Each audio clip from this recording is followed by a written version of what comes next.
Okay, here it goes. What is up, everybody? It is time to talk a little bit of ball. And today, of course, I bring the one and only Mr. Rob.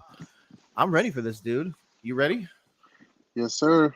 Hell yeah. Well, obviously, in the background, we got the Steelers game up so people could at least see the update of it. Looks like Kenneth Gainwell just scored on a 1 yard rush. Obviously, I'm not expecting anybody to do anything crazy in this game. Aaron Rodgers, 8 for 8. Carson Wentz, 5 for 5. Wow, did not expect that, but regardless, man, we're obviously talking about quite a bit today. We're obviously Panthers fans, so let's just get into the Panthers. Let's make it nice and easy for everybody. Panthers are in New England this week. Got some guys out, including Xavier Leggett. We've got some defensive guys out. What's your thoughts on this game? Yeah, man. I feel like we have a tough task here this week. I think I think the key to this match will probably be who outside of T Mac can step up this game Yep, on yep, offense. Because I don't know about you, but I have a lot of respect for Christian Gonzalez. agreed. Same here. He's amazing, dude. Yeah, I think he's the same archetype as a JC Horn.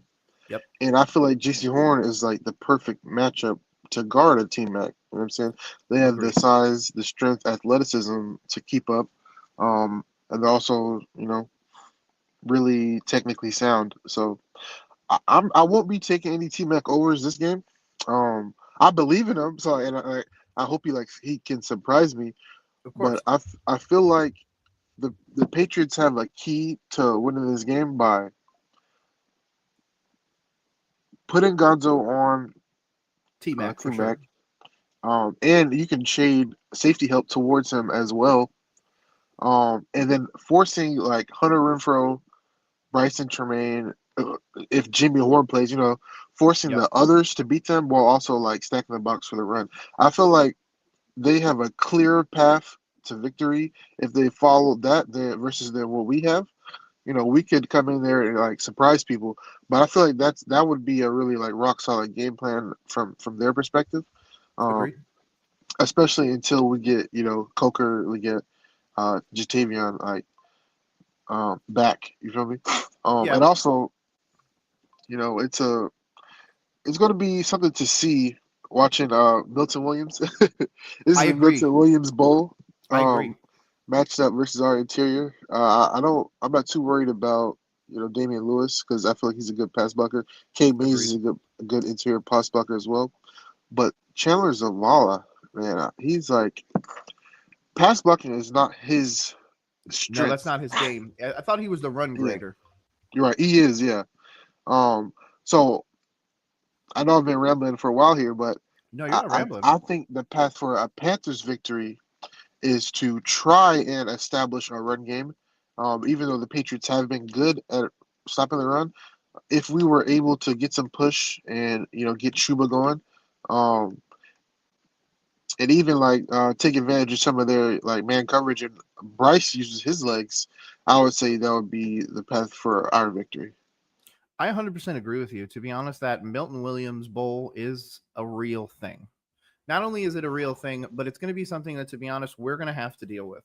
I agree with you that the run game's the way to win this game because I do think that the way for the Patriots to, on their end, to win this game is just truly just throw the ball.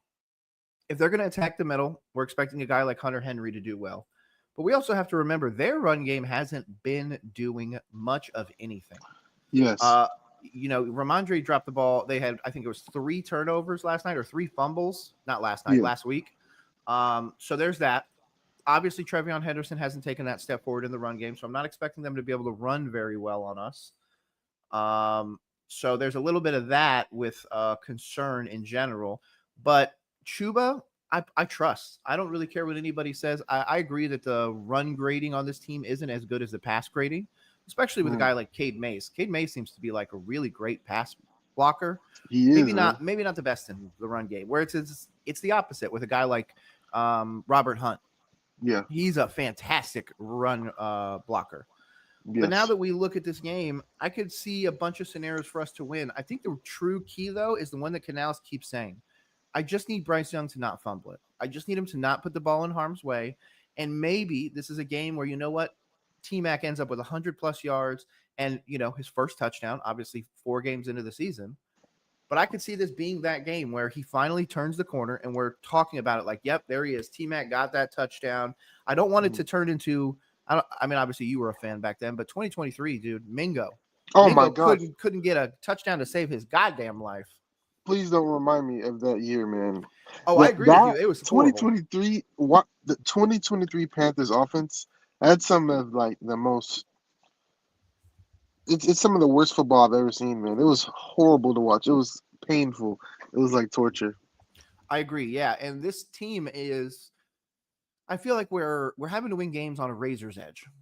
We really need to win that turnover battle every week. I don't think it's a scenario where one turnover necessarily keeps us out of it, but if that's the case, the defense is going to have to maximize and get a turnover. We can't walk out of games with a -1 turnover differential or worse. We're going to have to keep it close.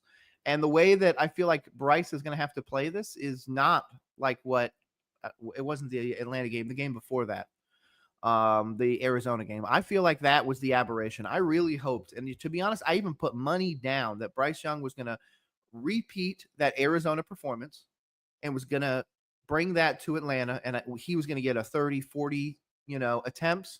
He was going to give me 300 plus yards. I actually bet 220 plus, but he's going to give me a big, huge chunk. I was going to see the decision by Canales to commit to Bryce Young for the rest of this year. But I genuinely felt like in that Falcons game, once we got out a little bit ahead, it was like, okay, well, I might as well just limit Bryce Young from being able to hurt us. I might as well stop him from throwing the ball for the most part. Let's run the ball. Or if he's going to throw the ball, let's make it easy plays. Let's not risk it. We don't need to risk it. Let's just get out of this game with a win. Because there was a point where I was like, oh, no, we're going to 28-3 this, aren't we? We're going to sit there and we're going to put out this amazing performance on defense, and then we're just going to give it up. But luckily we didn't. And not only did we not, 0 freaking points by the Falcons. So, maybe the Panthers defense is finally turning that corner. Yeah, the Panthers defense has been really good this year. I'm not gonna lie.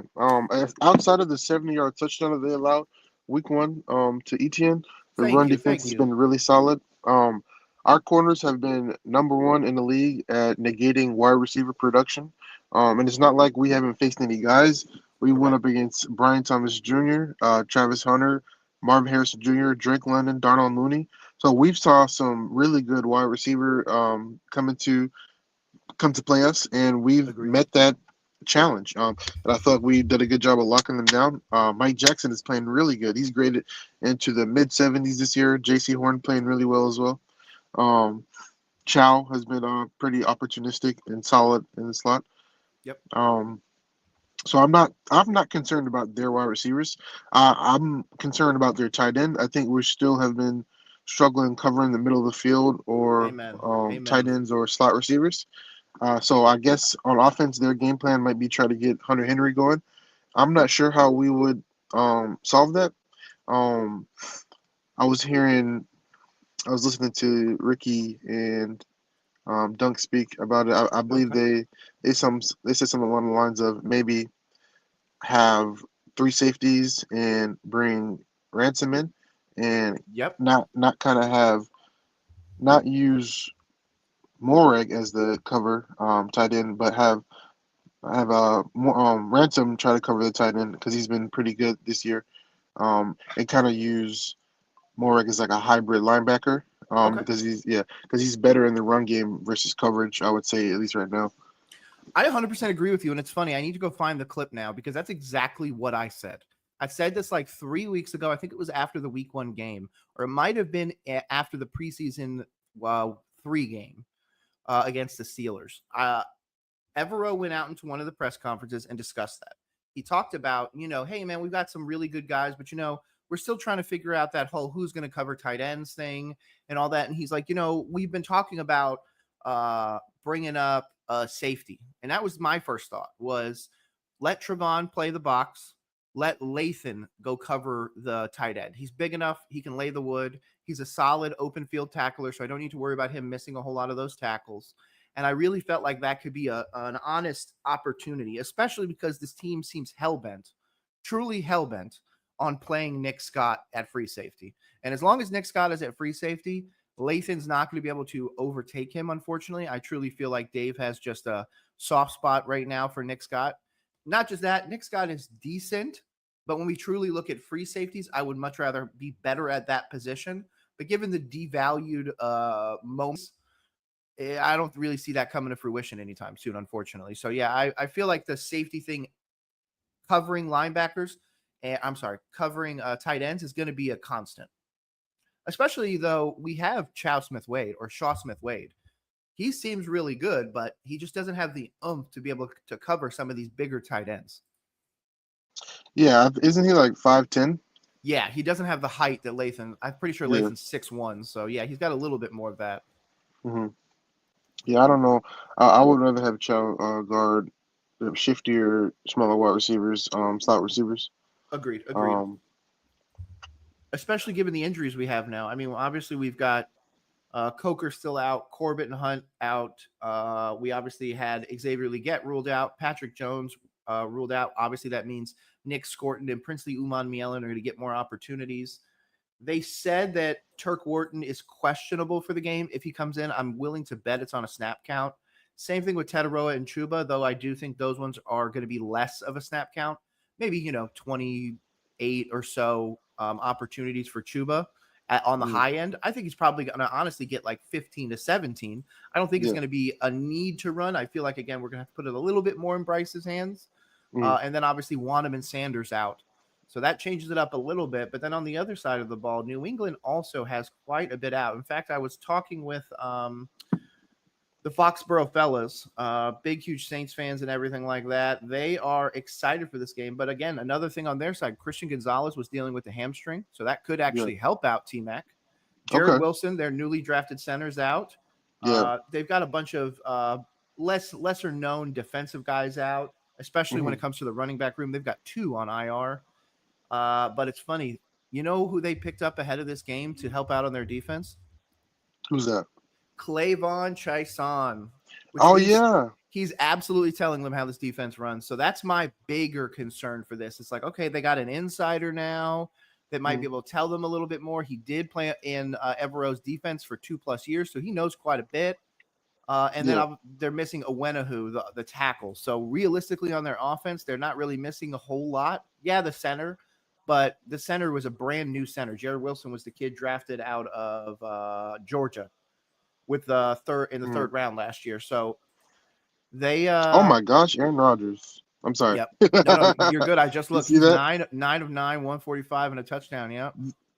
This is horrible for me because I've been betting Vikings all week. Dude, so have I, if I'm going to be honest with you. And I was just sitting on last night with Ryan Linkletter of Blitz Sports Media, and we were talking about DK Metcalf, and the first thing we said is, man, I don't trust him.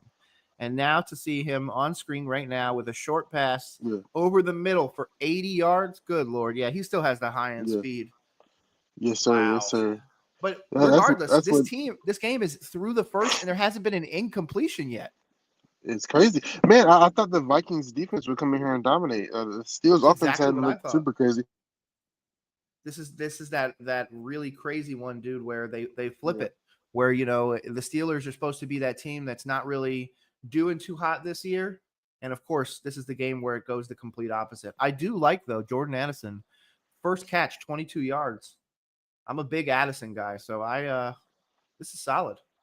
Yeah, I want to come look at the stats, but yeah, I'm in an interesting place with this New England matchup just because I could absolutely see the wheels falling off of this at any point, whether or not it's somebody gets fired. We come into a game and we lose this game, 30-0. Obviously, I don't want that, but let's say, for example, that happens. Evero could be fired at the end of this game. So this team could be drastically different depending on the outcome. So for that reason, man, I hope we can at least compete at a high level.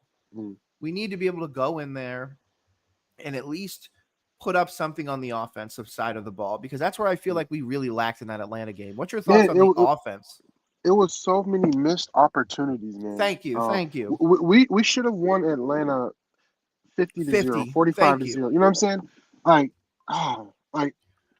And that's the part that sucks is like, I don't want to be negative about the offense because you know what? We won a game.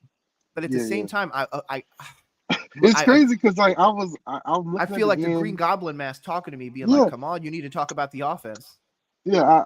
I was at the game and I had like family around, and they're like, Rob, why are you looking down? I'm like, I'm looking at the game and I'm trying to be happy about it, but I just saw so many missed opportunities from the offensive side, and Exactly. I know the defense is playing well, but I feel like in my heart that the offense is still going to have to carry this team. Like, and if the offense is playing poorly, I don't see us winning too many games. Like Agreed. I saw T Mac, he dropped a few. He had that one with Green Gas, like all in front of him, probably would have been at least a 40-yard play.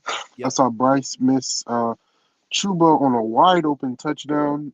Wheel Thank route, you. like the Yep. same play they ran against Atlanta that Miles Sanders caught. And he kind of just he threw it off his toes, but he had plenty of time to set his feet and rip the ball. So I don't know why he couldn't get all he wanted on that throw.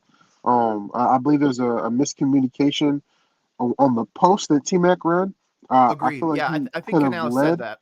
Yeah, yeah. I feel like he could have led T Mac instead of like throwing the pass back inside, Yep. and it kind of made him like try to twirl and make the catch a little bit more difficult.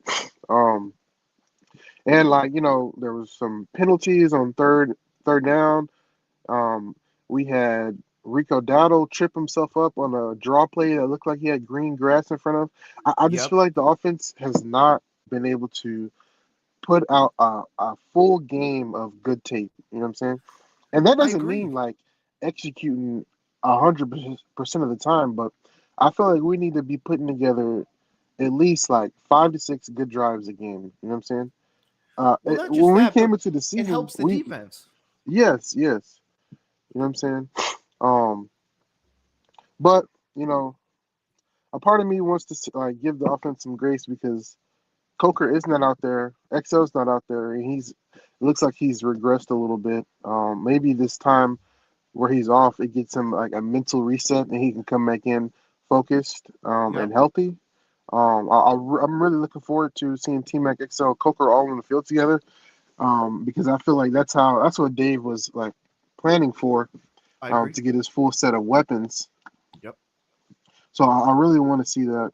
Um, but today I really want to make sure we're taking the plays that are there. We Thank we you. we, Thank you. we have Exactly to like take the Arizona advantage of the game. plays that are there. Yeah, you know what I'm saying. And I don't think like not to be harping on Bryce because Bryce he's not like he won't be like an MVP level. He's not gonna be. How do I word this? I'm not trying to slander him. He's not gonna like He's not going to win us the win game. us the game. Yeah, Thank you. okay, look, okay, we're on the same page. He's not going to like he's not going to produce enough to win on his own. Like he's not going to be throwing 35 touchdowns, like, throwing for a bunch of yards, like carrying the team on his back. He has to make sure he's hitting the plays that are there. Correct. You know what I'm saying? Playing in phase well, Jared Goff style, Purdy style, you know what I'm saying? And then, use his legs and create when those opportunities are there as well. But he's not an MVP. So I really want to see Bryce cut down on the mistakes, make sure we're taking advantage of the opportunities that are wide open, that are there for us, so we can win the game. You know what I'm saying? 100%. Yeah, it's to the point now where I honestly, and this is going to sound terrible because a lot of people want him to do more. They want him to take that next step and become the Joe Burrow, the Patrick Yeah, Mahomes, and everything like that. And I understand that, but I just need him to do the basic stuff right. I correct. actually, besides obviously the very last drive of the Arizona game where he went 0 for 8 and basically lost us that game, Mm, I think that the best option is to do exactly what you said. Let him go out there and take those early, simple passes. But the problem is he actually has to hit them. I don't know if you right. remember the very first game, but where he threw that initial pass to Chuba and it was behind him. That's stupid stuff like that. Yeah. I need you to be able to make the layups. I Bryce need has to you. be. He has to be hyper accurate. I Like agree, we but that's the we problem. can't He's at a afford. 60% Yeah, yeah. completion He can't percentage. be that kind of guy. He has to be upper 60s or approaching 70s. I'm not. I'm really not trying to get into like Bryce hate or anything like that. But he has to be a super hyper accurate quarterback in order for us like to be consistently successful because of the other limitations in his game. Correct. And Yeah. that's not just the normal thing. Like we shouldn't have to be in that situation already. Like we're already asking him to just manage it. And that's something that Canales said. He said it multiple times, in fact, in one answer where he's like, yeah, Bryce is really able to manage the game well and everything like that. So that's where I truly believe Canales thinks Bryce is at, that he is a game manager, that he is not a guy that for the most part, he might have a moment where he can come out there and truly win you a game. Like, you know what? To be honest, week 18 of Atlanta, that was a fantastic game where he went out there and threw the ball and was able to win us a game. Obviously, he had help. That's how a team works. But now we're looking at a situation where the coach, I think, truly looks at him and goes, man, you every time somebody tackles you from behind, you fumble the ball. You don't have the arm to sometimes lead guys, so you end up with these stupid interceptions where they're underthrown. And then, of course, you get the bad ones, the tip drills and stuff where it doesn't really matter how good of a quarterback you are. Tip drills happen. But I don't know if that's truly the best formula to win for this team. Like, if T-Mac is going to be able to win us some games, like he's going to go out there and he's going to get fed in some of these games, kind of like this one. I expect him to have a pretty high, targets, probably 13, 14 in this game at least. I don't see a situation where we can actually win those games without a guy who can actually go out there and feel confident in how he's throwing the ball. And that comes into the game manager side. Like if he's just managing it, he's not willing to take those extra steps to win. Those extra, outside the numbers, running and hit the guy in stride. That's not what's going to happen. We're going to need him to do what people, again, believe Brock Purdy is going to do, which is, just kind of eh. You know what? I agree with everything you said, but I feel like last 10 games in the season, we saw Bryce being very accurate. Yep. We saw him throwing with nearly perfect anticipation. I thought the last 10 games of the season last year, not to go back too far. No, you're fine. I thought he was carrying the offense with his anticipation. Like he was throwing the ball way before receivers were getting out of their breaks, and kind of making up for their lack of separation, just with ball placement and anticipation. I want to see Bryce get back in that zone. But that's where I feel like he is a rhythm passer. And that's, to be honest, that's literally the words that Canales said in the breakdown. Yeah, I think so He too. needs rhythm. He needs those easy checkdowns, like you said before. He needs to replicate that Arizona game. You need to go out there, and it doesn't matter if T-Mac was open deep downfield. If you don't feel 100% confident in it, do not throw that ball. Take the check down. But I do think that changes in this game because his safety net for the first time in a game was Jatavian Sanders. And now Sanders is out. And, of course, my guy, Mitchell Evans, is getting his opportunity. Yes, sir. I just don't know if this is going to be the one where Mitchell Evans is finally like, oh, okay, yep, I can do it. Or if this is going to be the one where we're like, oh, shit, yeah, he needs a full another year. Because regardless of anything, Mitchell Evans was a later round draft pick. We weren't expecting him to come out here and start.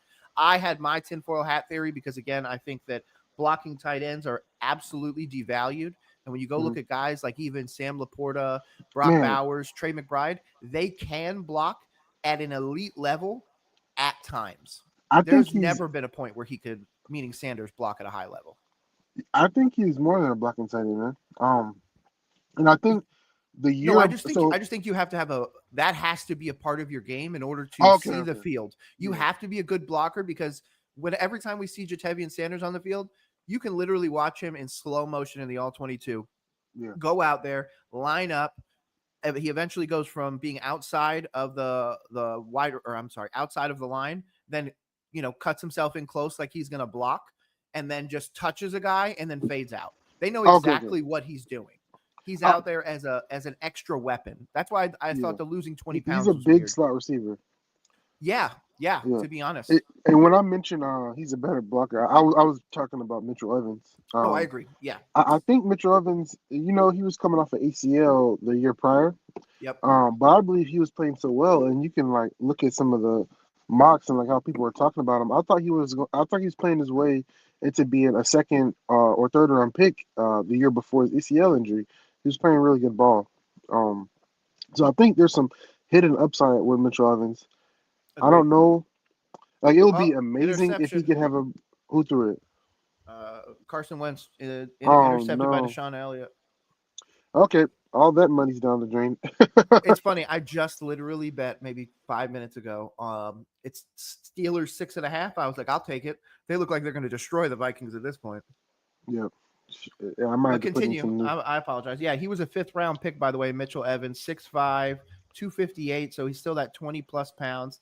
And he was one of those guys that, to be honest, was equal on his next gen stats breakdown. Normally, the production and athleticism scores are pretty, one maybe top 5, and the other one might be, bottom 20. He's 10 and 12th. So he's overall a pretty equal guy across the board. And like you said, 4 years at Notre Dame. Yes, sir. I'm looking for. We got a lot of young guys that are stepping into some big roles today, man. We got Mitchell Evans taking on a bigger role. We got um, Princely Umanmielen, and we got Nick Scorton. Yep. Those two are probably starting. And They I have don't to. Yeah, know if you, Pat's out.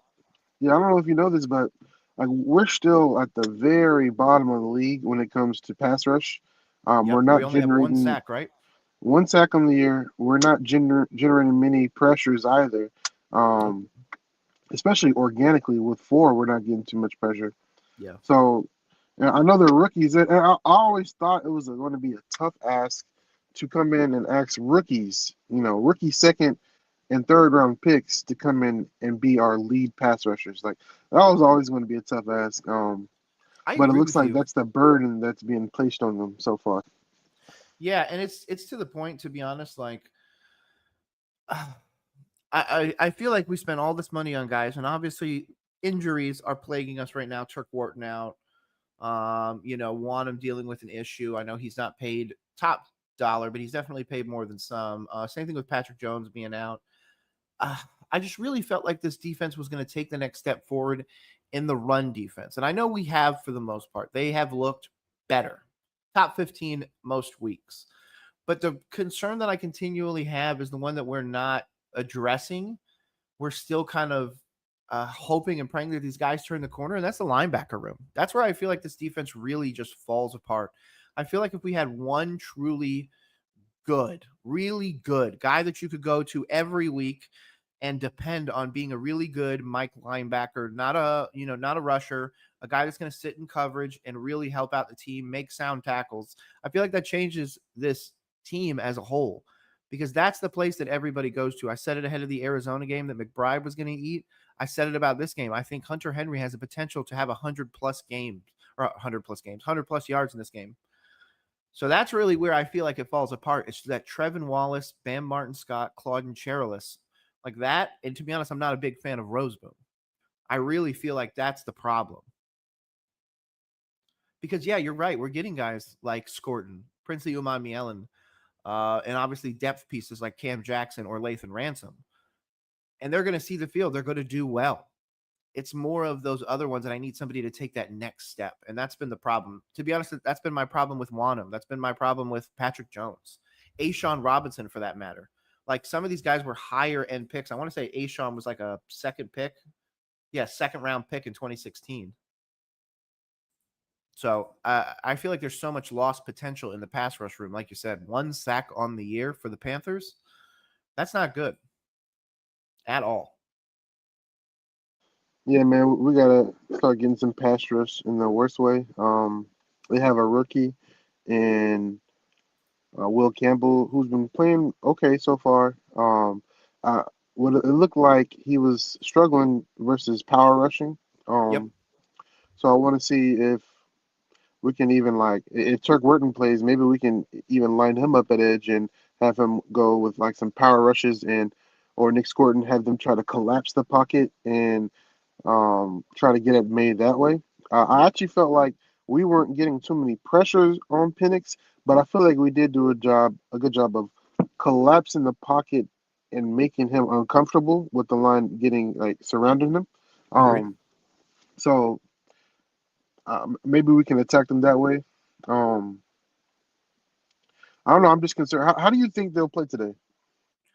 Which side of the ball? The Patriots?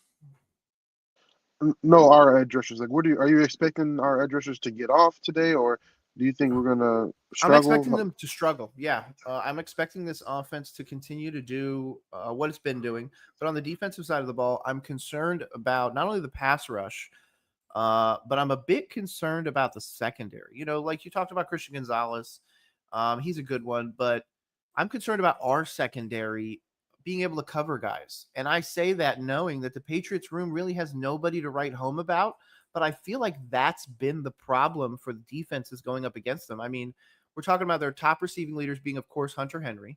Then you go Kayshon Boutte, Ramondre. Stephon Diggs only has 100 yards on the season. So the guy that you Yeah, would normally think to be the one to tear you apart is not the case. And in their top, to round out their top five is another tight end. So the yeah, two places that can truly hurt the Carolina Panthers, those tight ends, 6 for 7 for 76 on Austin Hooper, or Hunter Henry's 13 for 22 for 165. Now, don't get me wrong, they only have 5 touchdowns, receiving touchdowns on the year, which is right around where Carolina's at. But I feel like this is going to be somebody's breakout for the Patriots. Who's it going to be? Is it going to be Hunter Henry? Is it going to be Trevion Henderson's game because everybody's expecting him to turn the corner? Like, yeah. I was really high on him. Um, I love him. He's my are the RB2 in a Patriots? lot of my fantasy. Yeah, yeah. It's been hurting me early, but in my Yep. dynasty leagues where I have him, I'm not too worried. Yeah, same Um, here. is New England a 12 personnel team? They've got to be at this point. I mean, if you've already got 45 or 45 targets on tight ends, you've got to be running a shit ton of 12 personnel. Oh, I'll look it up right oh now yeah, though. and this is Josh McDaniels' offense. So Yep. he loves 12 personnel, going back to the Rob Gronkowski and Aaron Hernandez days. Yep. So, And not just um, that, but I mean, they're throwing the shit out of that ball. Drake May's doing really well. He's 15 yards shy of 800 yards already on the season. yeah, Drake May is a really good quarterback, man. I think he has a bright future, and he can hurt you with his legs, hurt you with his arm. He's still a little prone to mistakes, but he's a Yep. young quarterback. I think he had an interception and a fumble last week. Maybe we can, fool him, and force him into some young quarterback mistakes. I think he has sub 10 starts, maybe, or Yes, sub. yes. He hasn't. I think he just eclipsed his because when I was talking to the Foxborough fellas, they basically think of him still as a rookie because he didn't get to start immediately in New England. Yeah. So, maybe if Evero can try to throw in some trickery, disguise some blitzes, Agreed. some coverages, um, and get some sim pressures in there to fool the rookie. That'll help us out as well. I, I do think their running game is going to struggle, but the thing is with Travion, he's not like a Bijan type where he's going to like consistently get you 5, 6, 7 yards every time. Correct. He's kind of like, I'll get you the two. It'll be 2 yards, and then I'll rip off a 70 yarder. You know what I'm saying? Like, or I'll rip off an 80-yard touchdown first play. Yeah, he's super explosive in that way. So like, Yeah. we could be shutting him down for most of the day, and then he randomly pops off one for a long gain. Um, so I'll be looking for us to replicate some of the production we had last week as far as tackling. I felt like we did a really good job of tackling in space and preventing some runs from Bijan that could have been like 40, 50 yards. There are some shoestring tackles that Bijan like just missed out on last week Yeah. that could have been really big gains, but like we managed to minimize those long runs. And Um, and I agree with you. That's the concern that I have. I'm concerned that it's going to be one stupid one because the Patriots fans genuinely look at Trevion Henderson and are worried already. They're worried because he isn't a guy that eats up the tackles and is able to go past that. They're talking about him in the vein already of Chris Godwin, the guy that catches the ball and pretty much falls to the ground because he doesn't want to get tackled. So if that's the case and Trevion is already running into some weirdness with that, is that in his head? What's going on with that? Oh, what's this? There was a fumble. What oh, the hell what happened? happened? I'm looking away. No, you're fine. It says shotgun. Aaron Rodgers scrambles up the middle, fumbles to Jonathan Grenard, picked back up by Byron Jones at Minnesota 21. Good. I So they need the just Vikings to win. he fumbled into more yards for the Steelers. Oh wait, so the Steelers got it back? Yeah, Rogers Damn it. ran up, fumbled it, and then one of his guys picked it up. Oh, damn So it. 86.2% right now win probability on the Steelers. But yeah, I don't know where I sit with Trevion right now. Again, I think this is going to be a breakout game for somebody. I hope, obviously, it's for Teteroa McMillan or Mitchell Evans. That's two people that I absolutely love. Or to be honest, Bryson Tremaine. I would love if it's a Carolina Panther that wins out in this game. But if it's a Patriot, it's Hunter Henry, or in my opinion, it's Trevion, because he hasn't had a statement game yet. Neither of them have. Hunter Henry's been good, and I want to say he's top 5 tight end right now in fantasy. Oh, Pondside's in here. What's up? Shout out to Pondside Panthers, our very good friends from across the pond over in England. He asked opinions on today's game in New England. He's got 2014 Panthers. Okay. Yeah, I do think it's going to be a low scoring game. I do not predict like high 30s or like, even high 20s. So I was saying 24-14. I'd be fine with that. Yeah. But I don't think we're winning. I think it's 24-14 New England. I got New England winning this game. Yeah, unfortunately I do too. But again, I literally have my money where my mouth is. I have my money on the Panthers. I have a few bucks ready to prove myself wrong for sure. I got some money on the that's what I Panthers. want. I'm hedging. I'm hedging the bet. You know what I'm saying? It's not, and I am not like, I will always root for the Panthers to win. I just don't, with all the injuries we're facing.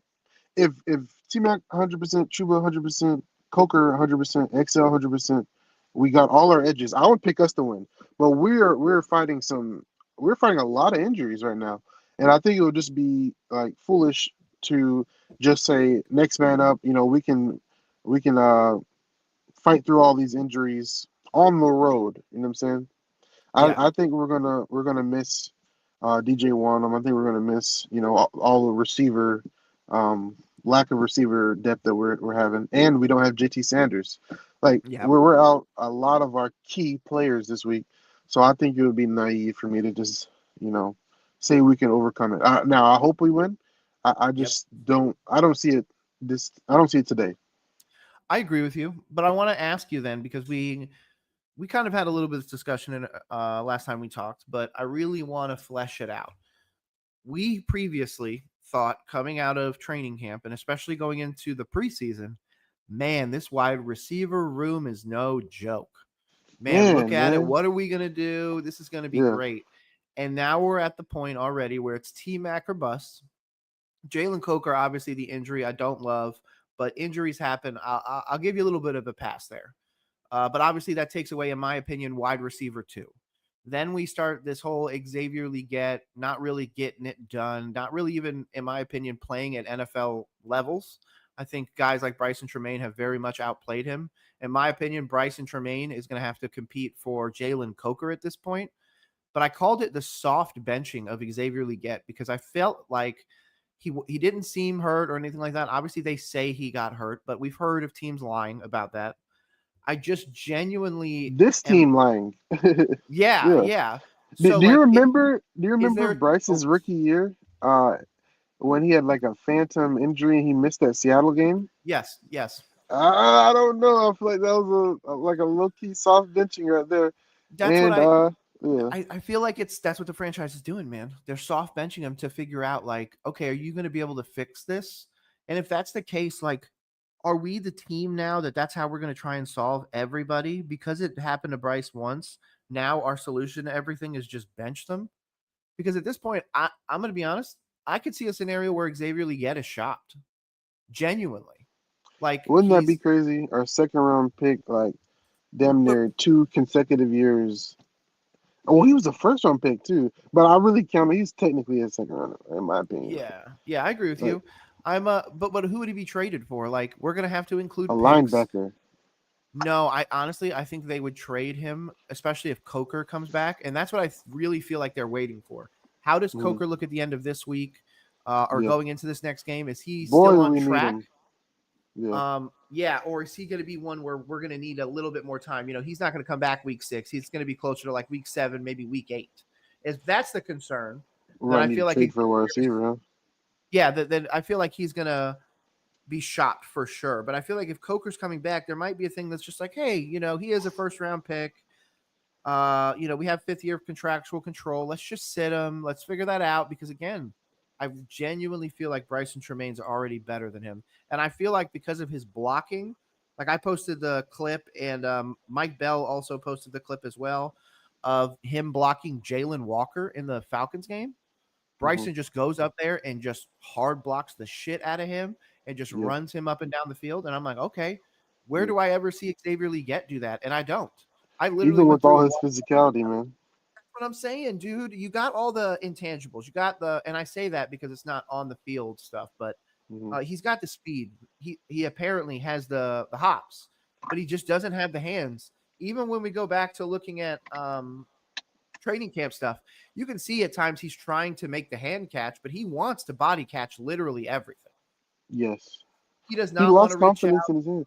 do all But that. what's Like, weird, man, he had like one of the lowest drop percentages in college football his last year. He but had a see, that's lower where I drop feel like the percentage problem is than is Marvin is Harrison Jr.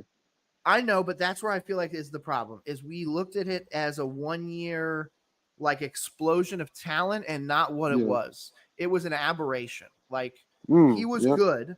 He was really good in college that year, but sometimes guys just it's just their year. Sometimes Mm-hmm. it's just their thing and they're not going to translate to the NFL level. I feel like at this point he has been the test case for me personally to prove to the idea that if I want to go out and get a quarterback for this team in the future, unless they are lights out in college. And Mm-hmm. again, in one season, they need to be like Joe Burrow level. Like, dude needs to just come out there and eviscerate everybody. Yeah. Or I want a 4-year starter from college. I want a guy that's actually got snaps under Yeah. his belt, that's seen a We lot see of that's games. been working too. There's no like magic to drafting a quarterback and then being successful, but the lately the biggest data point we've been seeing the quarterbacks come in and having some success is they have a lot of starts under their belt. The Right. quarterbacks that have a low amount of starts aren't playing well, Yep. or at least not playing well early. Yeah, they're struggling early and then they're developing. Like even a guy like Lamar Jackson, he Mhm. wasn't a crazy long starter in college. He But did he have sat. the but not just that, but he elevated a team that was not the best. And that's why I feel Hmm. like is the true decider for guys for me. Like go back to Cam Newton. Auburn wasn't the best team in college football, but as soon as he was there, they were the Bro, best team in college football. I think they had one NFL player on their team outside of one NFL player on offense on their team. But that's the thing. You go out there, you go get that guy. You go out Yeah, there, and I understand LSU is a really good team, but Joe Burrow truly showed us in that 1 year that he could do it at a high level. yeah, His obviously problem is injuries. It's not his game. But yeah. another one, you go to Josh Allen in Wyoming. He didn't do a whole lot in college that would make me believe that he was going to be an NFL guy. So I feel like he's one of those guys Yeah. that's a true aberration. Aberration, yeah, anomaly. Yeah, yeah, he's a guy that's way out of left field, and I Hmm. love that what he's doing. But then you go to a guy like Patrick Mahomes. He had games Well, ending 45-43 in college where he's yeah, throwing 400-500 yards every game. And not just yeah, that, but throwing it in a way that generated positive offense and didn't always look like the most ridiculous thing ever. We, of course, always looked at it as the most ridiculous thing ever because a guy that's throwing 500 yards on a regular basis, hmm, like there's no defense. But yeah. at the He same had time, some. it's clearly translating into the NFL. Yeah, he did have some like quirks in his game that like a lot of people didn't think would translate. But the thing is, he got drafted to an elite infrastructure with a great head coach, And then and he got sat. to sit behind uh, a a really solid quarterback, Yep. somebody with playoff experience, a lot of starting experience, former number one pick Alex Smith. So like, I always think like nowadays, I think it's best to have your young quarterback sit, unless they're and Unless they're like sitting behind like Mike Andy Glennon. Luck, yeah, Andrew Luck or Trevor, like an elite prospect. I think I they should agree. be sitting. I think every quarterback can learn from just like sitting one year, while 100%. you build the team around them as well. Um, so like if we were to in the future, I'd want them to sit. Yeah, I agree with you. It's just the problem now is teams don't build everything else. Yeah, Like Carolina should be worried about, and I hate that people give me pushback about it. I get it, but just hear me out. Why are we not interested in taking linemen, offensive linemen, mainly it's tackles? Because crazy. no offense, Taylor Moton will give us another 2 years, but what's to say he doesn't have an injury or something like that? I don't like our tackle depth, and to be honest, I'm not even the biggest Ickham fan. He's fine, and especially Yeah, because we have that 5th year of contractual control. I get that, but he's going to have to be paid soon. So, and he's going to have to get paid $20+ million a year. So you're going to have 3 dudes on your offensive line that are getting north of like 18 million. yep. Remember, we talked about it last week. We need guys who are going to come in who are younger and cheaper. We have to get cheaper on offensive line because it's too Correct. expensive to be non-elite. You know what I'm saying? And not Um, just that, but where are you going to be able to move that money now? Because you just paid Turk, you got Trevon Morig, you've put out a lot of contracts everywhere, and not just that, but no offense, Bryce is in year 3. That contract decision is coming due soon. So regardless of if they just want to draft everybody but a quarterback, that's still somehow in the back of their minds. And unless they actually, do something with it, I just don't see it benefiting us because, like right now, I'm looking at mock drafts that obviously experts have put out, like Mike Renner and Ryan Wilson. They both have us pick 6. One has us taking a defensive tackle, the other one has us taking another wide receiver. Like, that's not really where I want to be with this team. I don't want to be in a scenario where we're already looking at another wide receiver, and not just that, an Arizona State wide receiver. 6'2", 200. I mean, I don't hate that, but I just don't. can you hear I me? don't know, man. Yeah, I can hear you. Okay, yeah. Look, man, This one has us Tyson, that passing on Tyson kid. Caleb Downs, and if we pass on Caleb Downs, I will fight everybody in this organization. Hey, look, that Tyson kid is the real deal. I will say that he's amazing. Um, Would and you look, take him with man, that pick though? look, if it's top 10, no way. I can't. Oh, I it's can't spend 6. the. Yeah, I can't spend a top 10 pick on a receiver. Okay, if we were picked, say we traded back because I really want to trade back. We trade Mm-hmm. back. We're at 14. He falls to 14 somehow. If he's the best player on the board, and Excel is looking like dog water Yeah. still, like man, like you have to take the best player on the board. You know what I'm saying? Right now, 14 on this one has Carnell Tate, the wide receiver from Ohio State, who I really like. But if I'm going to be honest, the one at 15 would be the one to get. Spencer Fano, the tackle out of Utah, Yes, has him sir. falling all the way to the Yeah, Rams. If he's he ends up huge too, isn't at he? a Ram, oh, Well, isn't he like super like huge? yeah, I'm looking up right now. 6'6", 308. Yeah, he's big, man.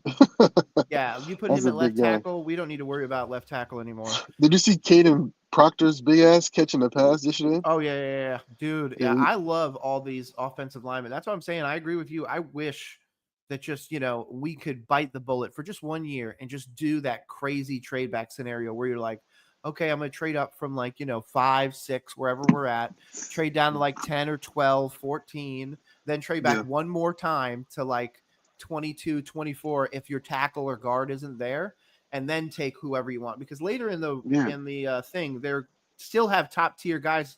We still have the senior linebacker out of Stanford going, David Bailey, the yeah, linebacker out of Ohio State, Stunny Siles. yeah, So there's still great guys. And then again, later on, Anthony Lucas, the senior defensive end out of USC, Caden yeah. Green, the lineman out of Iowa, or their other lineman, Cade Pieper. Yeah. So The there's only definitely guy, guys to get later on. the only guy I wouldn't trade back for in this draft is Ruben Bain. I'm fine I with think that. he, I think he's like the next Miles Garrett. Okay. I haven't Have you looked at seen the him, edge class a whole lot this year. No. brother? He is crazy. I think he's better than Abdul Carter. And I was in on Abdul Really? Carter a year before, because he's big and he's like 270 and he moves like a freak. Yeah. Like Abdul Carter's like a 250 pounder. This guy's a full size edge with freak athleticism, and he can move. He has excellent hand usage. He's like a Garrett like Bosa. He's one of those guys, I think. Let's see. What's his name? Ruben Bain. Okay, He's he's a number yeah, one ranked edge in the class. Okay, 6'3", yeah. 275. Wow, He's he's like a huge. 96 PFF grade. Damn. Yeah, that'd be nice, especially Look because look at some it's. of his tape. I'm gonna have to, He's the dude. best player. He's the best player in the class, hands down. Really. Yeah, I think there's I some wouldn't solid trade back. ones in this one. This one right now has him ranked number one in the class. He's the difference maker that like it would vault this defense. Like if we continue to play top 15 level, he would make us a top 10 defense. Like just with I think just off his impact. Do you think so? But if that's the case, Yeah. then the two edge guys we just took, just like, yeah, what are they I'll look. relegated to the back? Look, I have no issue with Princey Emmanuel being a designated pass rusher in the Nick Benito role, and we just have Okay. we have Ruben Bain and we have Scorton as full time edges, and Yep. then we can and then Scorton, he has inside outside versatility. We can have some NASCAR packages where we get three pass rushers on the field, and then we just have an elite pass rush in Carolina again. Man, I feel like a lot of the times when we've been good teams when we have an elite pass rush, and I that's agree with something that you. I've been chasing, and that'll be really difference making for our defense. Yeah, you see the difference that Michael Parsons makes, like when he's on the field versus off the field. So Absolutely. I'd be looking for an elite difference maker at the edge position if we could Absolutely. get one. This one right now has him going 3 to the Titans. To be honest, What do they have ahead of him? They probably have they have Mendoza. no, they've got this one, which is from NFL Mock Database, has Garrett Nussmeyer and Arch Manning, which I just Oh, don't that's think not Arch is going updated. to come out. Yeah, Archie needs some work. He needs to stay another Going year. back to the other one, this one has Fernando Mendoza number one, Ruben Bain number 2 to the Titans. Yeah. And then this other one has Nussmeyer one. Oh, this other one has him. Where the hell is he even on here? Hold on. This other one has him falling to 15 to the Seahawks. Yeah, it's just not updated. They haven't updated it. No, this is updated as of yesterday. Then yeah, This they're other one is delusional. 5th. This other guy, yeah, they have him going 5th behind Nussmeyer, Sellers, Fano, the tackle, and then Peter Woods. He's definitely better than Peter Woods in my opinion. It's Peter not even Woods is a close. guy that is continually mocked to Carolina. I wouldn't mind Peter Woods. He's a interior defensive lineman. I Yeah, would rather trade back than draft Peter Woods. I agree with you. Yeah, Yeah. I'm not a big Peter Woods guy. I'm honestly not a big Clemson guy in general. Not just that, but their team looks We don't terrible. draft Clemson players, man. Yeah, we shouldn't. No offense, we at this point we shouldn't really draft University of South Carolina players either because Oh, we brother, keep please getting bit with that too. keep those guys off my team, please. Yeah, I'm at the point now where, no offense, I want to make this Ohio State University. Like, I don't give a shit. Go get all their tackles. Go get everybody you physically can from that, school. I just refuse to believe in anything else because, like, right now, I'm going to do a mock where they have us at 6. Mhm. Let me see. Let me see who goes. This one has, of course, Arch Manning going 2, but Caleb Downs, T.J. Parker, Peter Woods. Yeah, I agree with you. If we were here sitting at 6, I would take Ruben Bain. Edge Sure. might as well. And not just that, but edge rushers are worth a fortune in trade market. So worst case, if he's really good and we're really, really, really bad, like you could always trade him, of course. But Mhm. yeah, Yeah, I don't know. I feel like we really need a linebacker too. But there's going to be yeah. enough depth in the draft. The one that I want to avoid though, Anthony Hill Jr., the linebacker out of Texas. I He's don't trust overrated, man. Texas anymore. Well, I Jatavian thought he Sanders was. or Jonathan Brooks, don't just stay the hell away from that team. People were saying his name like before the season started, so I did some digging. I looked at some of his tape. Yeah. I just didn't see special. I didn't see I agree. a round one linebacker. He looked like a good player. Like he'd be somebody I target in round 2. But around the first round, I'm not even huge on first round linebackers. Like you can get a guy in the round 2 and they can be an impact player. And recently, I don't know if you're like an analytic guy, but the success rate of first round linebackers in the Yeah. past like 15 years has not been great. It's been the guys that are drafted in round 2, round 3 who actually come out better. So I wouldn't want to reach on a linebacker. Like That's fine. No, I'm not talking about I'm taking heavy them on top 10. I would much rather yeah, take a more pertinent position. Like, no offense, yeah, tackle is very high up there for me, especially with guys like yeah, Fano and all those. I would yeah, very much love to take one of him or Caleb Lemieux or somebody like that. Like, there's some guys out there. Caden yeah. Proctor. I like to value the higher positions early in the draft. I The agree. edges, the wide receivers, the quarterback, left tackle. I just don't Um, feel like we should be getting a quarterback. That's the one thing I have to yeah, yeah, say. yeah, Regardless of what happens, if we don't win another game this year, I yeah. don't want them to go get a quarterback because the quarterback It, options, yeah, like, don't get me wrong, if we win 1-2 games, that means we were probably having the pick of the litter when it comes to quarterback. So you're talking about the guy you were just saying before, Fran, whatever the hell his name was, Fernando Mendoza. He's good. Fernando. Yeah, he's supposed to be one of the top ones. Of course, the whole trope is that Arch Manning's going to come out. I don't think he's going He's to. not. Carson Beck at Miami, I don't love. Yeah, Garrett Nussmeyer, Dante Moore looks fine. John Mateer, and then Lenora Sellers. So there's definitely some guys out there, but I just don't feel yeah, like any of them gets dropped in Carolina and changes anything. Does it change it from more than one win? Yes. But I think mhm, that could just be, a crisis of the time. Like, we just yeah, don't, we can't generate the pass rush. Bryce just mhm, can't push the ball downfield. So, we just can't get those extra wins. But you know what? If we add a guy like you were talking about, a top tier edge rusher, that might change that. We add a yes, Ruben Bain, we add a top wide receiver, we add one of those guys that could actually change it. If we do end up going with Jordan Tyson, that yeah. could change life. So I'd much rather do it that way and build it, because then you know what? If it's not that, we still have The free next agency guy to go comes in. through Yeah. too. So maybe we Yes, go pick up a free agent quarterback. I'm not really sure yeah. who's coming up, but Jameis Winston. uh, to be honest, It would be I fun. don't hate It would be Jameis fun. Winston. He would I come in, throw 5,000 yards, and throw 30 picks and 30 touchdowns. if he threw for 5,000 yards, I would be happy. To be honest with you, No, uh, yeah, I'm I'm. trying to It's a look little right now. hyperbole right there, Oh but no, I think he could. what's funny? I get into arguments like with a lot of people in TL. I don't, I don't want us to draft a quarterback this year, Agreed. but here I'm predicting that if Dave Canales is still the head coach and we get to the end of the year and Bryce's play was meh at best, I think he's going to want to draft his own guy. I agree with you. So I would predict that if Bryce Young isn't good and we finish the year poorly, that he would draft a quarterback. Um, I just don't feel like that's the solution, because, I like, to don't be think so honest, either, man. I there don't think so, but I think that's what's going to happen. That's what I would predict.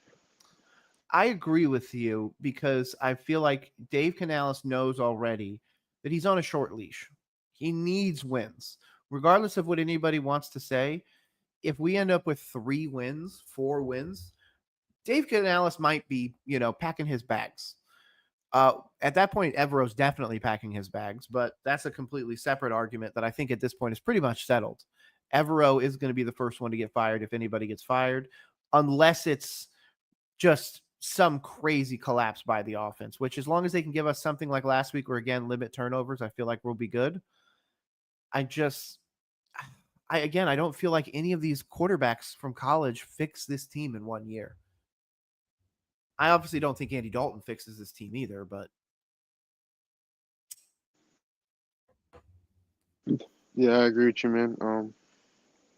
uh Yeah, but hopefully we turn it around. Offense starts looking better. And it's we're going to be picking in today. the teens. Yeah, let's get it, man. So, okay, what is your score prediction for the day? I know you said Oh, you were a little bit more optimistic about this game than the Atlanta game. It felt like, especially when we started talking early. yeah. What's your score prediction for today? I'm going to go 27-21. I think that New England is just going to be a little bit better, and I'm just hoping that our defense can really keep us in this. I hate to say it, but I could obviously see a scenario where defense plays good, but New England is still able to just kind of get over the hump just because the defense is on the field so much, which has been my concern. That was my concern in the Falcons game too, was the offense wouldn't be able to stay on the field. And it was actually the opposite. The Falcons couldn't stay on the field offensively. So in this one, I'm genuinely hoping it's something where Bryce is able to get those early completions and he's able to get that early confidence boost in the whole bit. And we're able to get down the field and score on the first drive. So that's at least 7. Past that, I don't think it's going to be a whole lot. I don't think we maybe score, but a field goal by half, and then it'll be the second half where we try to see the revitalization and everything like that. But again, it also depends on how we can handle ball security. If the ball security goes bad early, this could end up being something, 30, 10, 30, 13 kind of thing. So yeah, I'm going to stay with 27-21 just because I want to see us keep it close. But I can't go as far as to predict a win just because if that's the case, we're talking about a collapse on the New England side. And I can't always bet that the other team is just going to completely fail at everything like the Falcons did last week. Yeah. I wish I was in Houston, though. Tickets are $38. Yeah, they better win. I got money on them too. That should be one of the free games of the week. Dude, the line over under is only 39.5. They're expecting it to be a very slow burn, and I'm like, dude, their defenses are both kind of at moments. This could be a shootout. You talking about Houston versus Tennessee? Yeah, Tennessee. Yeah, the line's really low. They're only expecting a 21-20 win or something like that. Tennessee's been struggling to put up points. Cam Ward's been struggling to get them the goddamn ball. That's the problem. Yeah. If you go look at their receiving things, like the Calvin Ridley's 8 for 21. Yeah. That's crazy. I thought Calvin Ridley was going to have a good year this year, too. I had him on a few fantasy teams. The problem is whatever is going on with him is changing this team. Because 8 for 21 means that you're losing out on a lot of opportunities. And that's only through 3 freaking games. You haven't even played the 4th game yet. So yeah, he's seeing Stingley this week. Yeah, he's seeing Stingley. So that's going to be a tough one for him. But then again, could this be the Alec Aomanor breakout game? I could see so. He looks really, really good. The one I'm really interested in, though, is the Chargers-Giants. I genuinely feel like the Giants could keep this one close. Dart played really well in the preseason. Yep. And if your game plan is to give Malik Neighbors the ball, that's he can win them the game or try to. And Scatterboo looks really good as well. Agreed. And their defensive line, like the Giants, their floor is so high because their defensive line is so good. With Burns have the best year of his career, man. Burns is showing everybody why I think Carolina should have paid him. I think he's on pace to have like 16 sacks or something. And I never thought he would be a 16 sack guy. And Dexter Lawrence, Abdul, yeah. He has wow, you're right. He's already at 4 sacks. Yeah, he's going crazy. I can't believe Abdul only has a half a sack. They got him playing a lot of linebacker. Yeah, I see that. They got him lined up. So they got him in like a hybrid role over there, kind of like how the Cowboys use Michael Parsons year 1. So they're trying to get him into that same role. Yeah. But I'm up to predict 24-14 New England. When we're a little bit more healthy, we get Jalen Coker back. I think I'll like how this team will look a little bit more. I agree. And XL, I like him at wide receiver 3. I don't like him at wide receiver 2. And we can just use him as a deep threat, big play guy, and we don't have to rely on him to make like catches underneath or like trying to find soft spots in zones. I think he should be used as a big play guy. Let Coker and T-Mac be the leading target getters and kind of have XL as our high A-dot player. Yep. And I'd like XL in that role. I think he'd do better in that role. And we get some of our edges back, or some edge depth. Wharton fully healthy. I think we could go on a mini run after this game if the health is reflective of that. So I agree with you. This is very much a deciding factor for the next few weeks. Yeah. So that's what I'm gonna say. But before we get out of here, Mr. Roll Pod, Nick, would you like to negotiate a trade on stream? Screw it. Yeah, let's do it. What do you, let me pull up Sleeper. Let's get this done. Yes, sir. Okay, so let me pull up. We are in the Panther Nation Panthers fantasy. Nation. Yep. Which Yes, one are you? sir. Who you trying to I'm get? I'm I'm 3-0. What are you in? You're 1-2 Yep. projected. You look And like you you want can you you want need to trade some help. Pickens for Rice? Who do you? No, that's a Black Jedi. That's not you. Yeah, that is me, Black Jedi. Oh, okay, that is you. So you Yes, want you want Rice? I would trade you Pickens for Rice. I just said accept. Okay. Oh, okay. Yeah, that gets you That gives me some some points help right right now. now. Yeah, Yeah. because Matthew You'd be Golden able to is start him. not looking good. I went Yeah. early, or I went. I'm sorry, not early. I went rookies because I was like, you Yes. know what, it's going to be the year. We're going to see him. Let's go. And you know what? I'm just not seeing him, come out yet. Again, I think Travion Henderson. Again, he's going to sit in mine. I got Alec Aomanor. The one that's really let me down in my fantasy is not only Ashton Jinty, Oh but yeah. freaking Brian Thomas Jr. Oh my What gosh, a man. year for his fantasy owners. Look, man. And I'm a portfolio fantasy drafter. All Yep. right, so I try to have a decent amount of exposure to a lot of different players, but like I really feel like I wish I would have went Puka heavy instead Agreed. of Brian Thomas, because if I would have went Puka over Brian Thomas and not listened to the Matthew Stafford's back is made out of Me too. clay, all Me that too. bullshit, bro, I would be undefeated in so many leagues, Me, man. yeah, Brian that Thomas has been he's letting me down. he's bit me early. RJ Harvey was one that I went like running back 3 in a lot of leagues, and I expected him Yeah, to have some breakouts. So that means that I went and got Bo Nix because I was expecting the two of them to work well together, and yeah. that's just not really working out. I got Caleb, J.K. and Dobbins is just Caleb's too good. yeah, Dobbins is actually like turning back the clock to actually be relevant. Yeah, So yeah, it's just a weird fantasy. I do 100 leagues, so I'm at like I've 30. got I got quite a bit of guys, but there's some guys I avoided that, to be honest, Puka was one of them. I don't have Puka in all, but I think one, maybe two of my leagues because Mm, I was concerned about the Stafford injury. yeah, I'm still concerned about it long term, but I think long term doesn't matter because the Rams are going to go get a quarterback in this next draft. yeah, I think that'll be their first round pick, barring something else. So this way they have one more year behind Stafford because Stafford hmm, said he's only going year to year. yeah, So if that's the case and he's coming back next year, he's making the decision to come back next year in the offseason. So if they yeah, draft a first round quarterback, he's going to have to understand, like, they're going to have that conversation. I'm not going to come back if you're going to bench me. yeah. They might trade for Anthony Richardson too. They might. I don't know. I can see them doing a lot of things. Oh, that would be interesting. Do you do underdog? No, I've never messed with Underdog. Oh, okay. Um, they do like. Have you heard of Best Ball Mania? No. You should look into it. Do you know what best ball is in general? Yeah, yeah. Where you Okay. just you just have Yeah, an entire lineup and it's whatever best yeah, player goes is the points. yeah. So they do a massive tournament every year, with like millions of dollars in prizes, Okay. and like the person who picks like the best lineup for the year, I think they get upwards of $1 million. Yeah. And I got a couple teams that are doing really well this year. And like the method I used this year that has been working really good. I got a team that's like in the top 100. I got Lamar Jackson, Good choice. um, JT.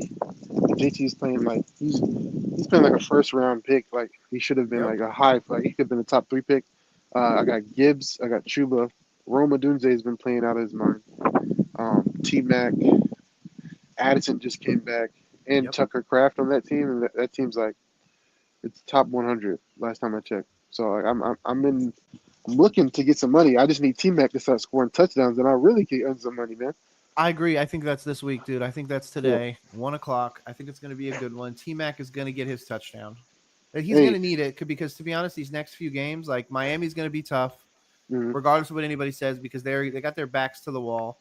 Then Dallas, which no offense, can put up points, and the defense isn't bad. Yeah. It's not the worst, but it's got its issues. It's the Mhm. ones after that. The Jets have a lights out defense. I really like their defense. Buffalo, Green Bay, that's tough. Then 2 divisional matchups in the Saints, Atlanta. Then of course the LA Gauntlet, San Francisco, and then and then the Rams before the Yeah. bye week. So I feel like we need this New England win. We need the Miami win. And then I'm hoping to pick out, of course, the New Orleans Falcons game. So that would put us at 5 wins on the season going into the bye week. Yeah. That would be enough to keep this team go forward because out of the Mhm. final 4, I don't think unless something happens, that we're gonna be able to beat the Bucks twice. No.